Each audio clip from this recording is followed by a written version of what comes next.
Comenzamos el día de hoy y déjeme le platico un poquito cómo veo que están las cosas. Por un lado, creo que lo más importante, otra vez el tema de China vuelve a ser noticia, pero guiado nuevamente por periodicazo dado en Estados Unidos. Le explico un poco. La semana pasada, al final de la semana pasada, vimos que hubo un repunte, ¿no?, de el dólar después de que un miembro de la Reserva Federal habría dicho que pues ya prácticamente el pensar en subir las tasas de interés para este mes de septiembre sería algo descartable. Bueno, pues ahora pasa lo contrario. El señor Dennis Lockhart, desde la Reserva Federal, dice que, bueno, pues todavía la idea de estar por subir las tasas de interés para septiembre es una pregunta abierta, ¿no? Y que no hay todavía forma de descartar cuándo será este aumento de las tasas. Y todavía más allá, uno de los que se consideran como, digamos, dovish en la Reserva Federal, es decir, que son más propensos a mantener una política relajada de tipos ahí en la Reserva Federal, el señor Fisher. Paul Fisher dice que el primer aumento de la tasa de interés vendrá cuando vengan mejores aumentos en el mercado laboral, y dice que pues él tiene una buena razón para empezar a pensar que la inflación se moverá hacia el alza y bueno, pues esto de alguna manera viene un poco antes de comentarios que hacía de que todavía era demasiado temprano para descartar un aumento de las tasas de septiembre, lo cual después salió el señor John Hilsenrath, el columnista del Wall Street Journal, a decir que bueno, pues él leía estos comentarios de estos banqueros centrales como una señal de alguna manera hawkish, es decir, a favor de un alza de las tasas de interés, sugiriendo que pues todavía la Reserva Federal no ha descartado la idea de estar aumentando las tasas de interés para septiembre, ¿no? Entonces todo esto volvió a provocar pues movimientos, ¿no?, en lo que era precisamente las bolsas allá en Estados Unidos, perdón, en Estados Unidos, en China, desde la sesión asiática, se da este movimiento,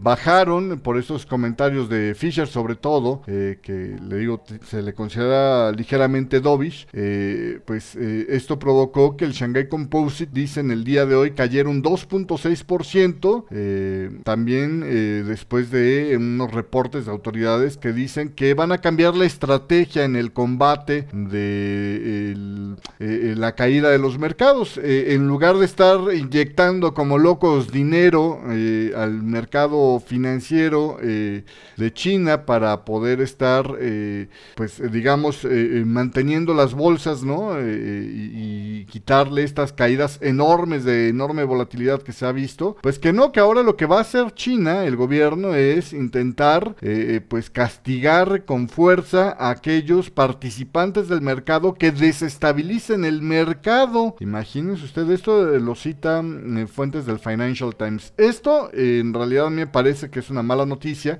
porque pues el miedo nunca ha sido bueno para permitir el suave funcionamiento de los mercados, ¿no? Sino que al contrario, simplemente los que no están en ese enrollo, los que no son chinos, vamos, pues simplemente van a decir, ¿sabes qué? Yo me retiro, no vaya a ser que me vayan a ver feo, y esto va a generar menos liquidez todavía en un mercado que de por sí ya estaba en niveles dramáticos, ¿no? Entonces, bueno, pues en fin, así las cosas. El día de hoy también el Nikkei 225 de Tokio ha caído 1.6% en territorio negativo, después de que la producción industrial allá en Japón estuviera con menos 0.6% en el comparativo mensual y un más 0.2% en el comparativo anualizado, por debajo de las expectativas del mercado. Y esto sería básicamente lo que ocurre con las acciones allá en China, que sea como sea, pues sí están arrastrando a buena parte de las bolsas en el resto del mundo. El único que se salva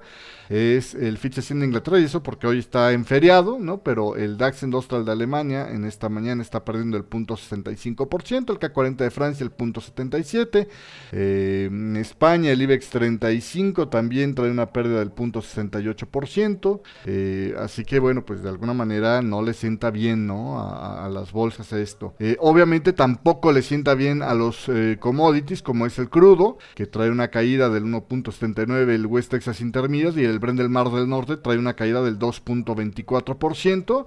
Inclusive el oro y la plata traen movimientos ligeramente hacia la baja. Ahí pues todavía el refugio en el dólar no se está viendo por las cifras, leía yo en un comentario hace un momento sobre el Commitment of Traders. Así que bueno, pues ahí quedan las cosas. Los hedge funds mantuvieron prácticamente todas sus posiciones de exposición sin cambio en los commodities a esta semana finalizada este 25 de agosto. Y si acaso en lo que es el tema del crudo, pues tal vez se pudo llegar a ver un poquito más de cortos. Luego, a pesar inclusive de lo que es el fuerte brinco, ¿no? El alza de 2 días más fuerte desde 2009 en el crudo que se vio la semana pasada. De todos modos, pues apenas agregó un 6% de posiciones netas largas en el crudo, así que pues ahí digamos que no hay todavía una claridad muy amplia en cuanto a este punto, aunque como lo decía yo en mi análisis de esta semana para los alumnos de análisis de 7 pasos diario, semanal, pues me parece que ya la fase impulsiva bajista claramente se acabó y estamos al menos en una fase de corrección que habrá que ver porque va rapidita, ¿no? Pero bueno, eso es por un lado. Por el otro lado, pues poco nuevo en Europa, nada más decir que hay una encuesta por ahí de Grecia que dice que pues el Syriza y el Nueva Democracia están prácticamente empatados. Esto lo saca una compañía de encuestas griega que se llama Metron Analysis, que dice que bueno, pues apenas hay una diferencia del 1% entre Nueva Democracia y el Syriza. Están 22.2% versus 21.2%. Hay otros reportes como por ejemplo el CAPA que muestran que el Syriza tiene la delantera con un 27.3%, mientras que hay 3 puntos de diferencia hacia el Nueva Democracia que tiene un 24.2%. Entonces pues ahí tiene usted cómo están perfilándose las cosas para estas elecciones, que parece que van a estar muy apretadas entre las dos alas radicales, o vamos, los conservadores de Nueva Democracia y los radicales de izquierda del Syriza, ¿no? Me parece que las promesas vacías que tuvimos, el tema pues más que experimentado durante el gobierno de Alexis Tsipras, podría haber dejado a la gente con la idea de, bueno, si de todos modos vamos a acabar teniendo problemas o vamos, medidas de austeridad, pues votemos por lo menos por aquel que parece que se lleva mejor con los acreedores y no aquel que luego nos puso las cosas más difíciles. Y yo creo que sería un voto que va en el sentido de lo que deseaban obtener precisamente los acreedores de Grecia a la hora de aumentarle la presión, ¿no? Insisto, ahí el mensaje tenía que ser: póngame a quien me pongan, la austeridad te la comes porque te la comes, ¿no? Entonces, pues ahí está un poquito complicado. Y luego el punto crítico durante esta sesión europea fue el tema de la inflación allá en Europa, donde estamos viendo pues precisamente el tema de que se queda todavía baja la inflación allá en Europa, y esto hace que pues pudiera a lo mejor ver algo de presión, ¿no?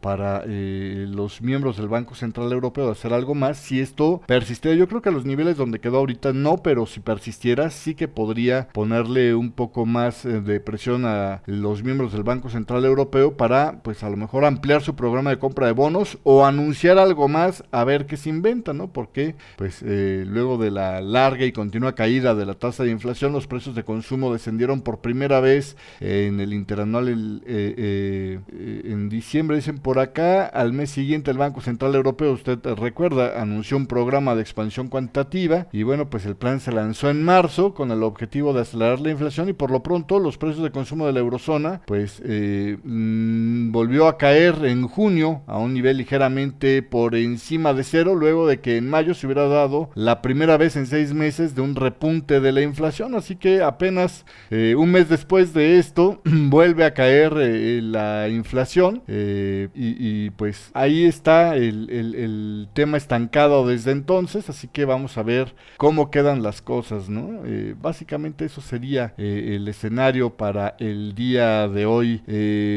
También sobre eso se pronuncia, de ese grado de importancia está que se pronuncia Vítor Constancio diciendo que las políticas del Banco Central Europeo pues tendrían que contribuir a que la inflación de la eurozona vuelva hacia el objetivo de la institución de pegado pero por debajo del 2%. Y bueno, pues el vínculo entre inflación y actividad real parece haberse fortalecido recientemente en la eurozona. Es la victoria que podría señalar el señor Vítor Constancio sobre este tema, ¿no? Entonces, básicamente eso es lo que tenemos en la información del día de hoy. Una jornada que pues ha estado relativamente baja de información en esta mañana y así es como se presentan las cosas. El dólar está todavía muy cerca de los máximos, aunque estuvo retrocediendo ligeramente de los máximos. A eso se debe a que el petróleo haya estado también digamos con los movimientos digamos del tamaño en el que los hemos visto recientemente. Pregunta por acá Cristian, ¿por qué el precio del crudo está tan loco? Porque hay varias fuerzas influyendo al mismo tiempo, ¿no? Está por un lado el tema de que hay una sobreoferta, ¿no? Y esto genera que el precio del crudo baje. Hay por el otro lado un repunte en general en los últimos días en el crudo, lo que hace que el precio también pueda relajarse un poco, ¿no? Como se cotizan en dólares se puede relajar un poco. Y por el otro lado, el tercer factor que está afectando ahí al precio del crudo es que aparte de esta sobreoferta, que no se ve claro que se pueda cortar en el corto plazo como en un principio de la sobreoferta se pensaba, es que tenemos también el tema de la actividad económica mundial con las luces desde China, pues poniéndole más énfasis a este tema, pues parece estarse desacelerando, ¿no? Entonces, ante una actividad económica menos robusta en el mundo, pues obviamente las probabilidades de consumo de este commodity bajan y entonces baja la demanda, la oferta sigue estando alta y los precios tienen que seguir cayendo. Los vaivenes de los últimos días que hubo ahí con ese repunte furioso por momentos, ¿no? Del crudo, pues meramente obedecieron a coyunturas puntuales de parece que ya se resuelve un poco lo de China, parece que no, etcétera.